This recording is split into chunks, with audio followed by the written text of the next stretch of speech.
Olá, eu sou Mônica Bento, estou compartilhando o livro Mulheres Enraizadas, o devocional da Viviane Martinello.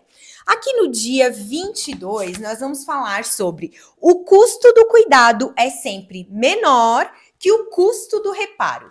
Esse princípio se aplica para todos os relacionamentos que a gente tem, seja na nossa família, né, os nossos filhos, os nossos pais, os nossos amigos e, numa perspectiva cristã, o nosso relacionamento com Deus.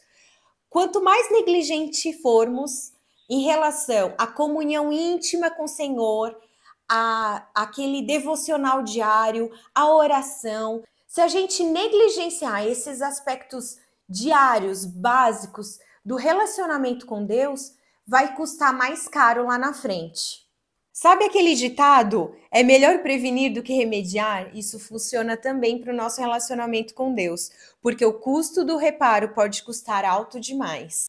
O dia 23 fala das transições de Deus. Todos nós passamos, todo ser humano, cristão ou não cristão, passa por processos. E essas transformações exigem, muitas vezes, que a gente supere os medos, as dúvidas, as incertezas. É muito mais uma temporada de confronto do que de conforto. Mas isso é positivo no sentido que aumenta os nossos níveis de dependência, fé e confiança em Deus. O Senhor fala, não se perturbem os corações, não tenham medo. Nós somos revestidos por um novo alento diante dessas mudanças, dessas transições que a gente precisa passar. E a gente pode enxergar isso como algo positivo, A gente não tentar fugir, não tentar se esquivar desse processo de transformação, não tentar pegar atalhos, porque quanto mais a gente se rende ao transformar, aquilo que Deus quer fazer na nossa alma, mais próximo a gente vai estar do amadurecimento. O dia 24 fala de raízes podadas. Ela comentou que uma amiga falou que precisou mudar de cidade para descobrir que a gente também tem raízes podadas, não são só os galhos. É justamente isso, Trocar de cidade, viver um momento de transição, nos leva a momentos de dor, de transformação, de sofrimento. Ela até fala que quando uma árvore é transportada de uma terra para outra, para que ela possa se desenvolver melhor na nova terra, a raiz é realmente podada, ela é cortada e aí sim ela consegue absorver os nutrientes dessa nova terra. Deus é tão bom com a gente que o objetivo dele, de nos podar, não é trazer sofrimento, angústia, não é nos cortar, nos jogar fora, nos aparar, não é nada disso. Sempre que a gente passa por alguma situação assim, o Senhor tem um propósito de renovar, possibilitar crescimento e nos trazer ainda mais vida. A poda é necessária. Os nossos cabelos, quando estão secos, quebradiços, a gente não precisa ir lá e cortar para que eles fiquem com mais vida. Da mesma forma, é a nossa condição espiritual.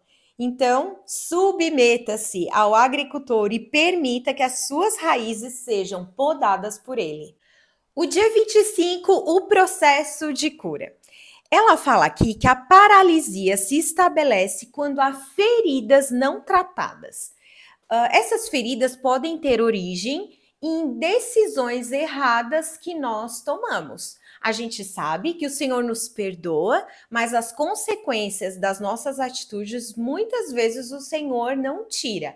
Precisamos buscar o aperfeiçoamento, o tratamento, a cura dessas feridas provocadas por nós mesmos. Ela até cita que a lepra vem as feridas da lepra não é da própria doença, mas sim da insensibilidade da pele, e aí por não sentir, as pessoas que têm essa doença acabam se cortando, se machucando, porque não têm a noção da dor. Tá? Então, essa relação com a sensibilidade, Por causa da nossa insensibilidade, nós nos machucamos. E essa insensibilidade pode ser até mesmo espiritual. Essas feridas também podem ter origem na atitude de outras pessoas, familiares, amigos, pessoas que a gente dá importância.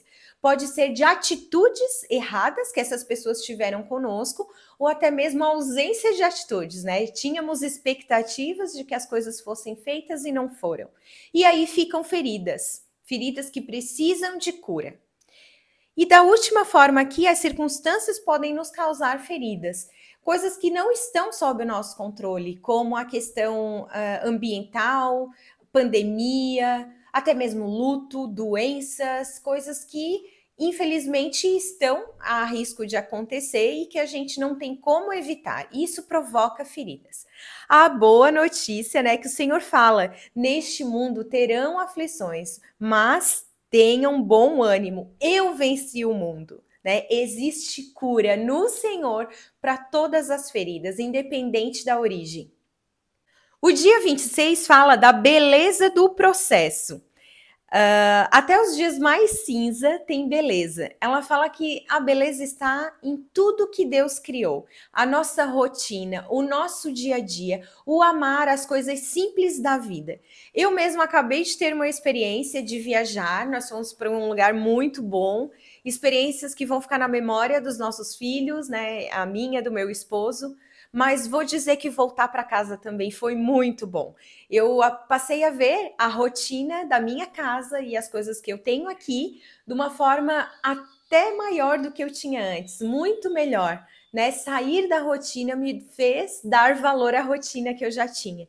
E é justamente isso, né? Existe beleza nos processos, nas coisas simples, até mesmo nas dificuldades, nos dias cinza. Ela fala que acima da nuvem existe o sol brilhando, que a gente possa enxergar essas coisas positivas nos processos que a gente tem para viver.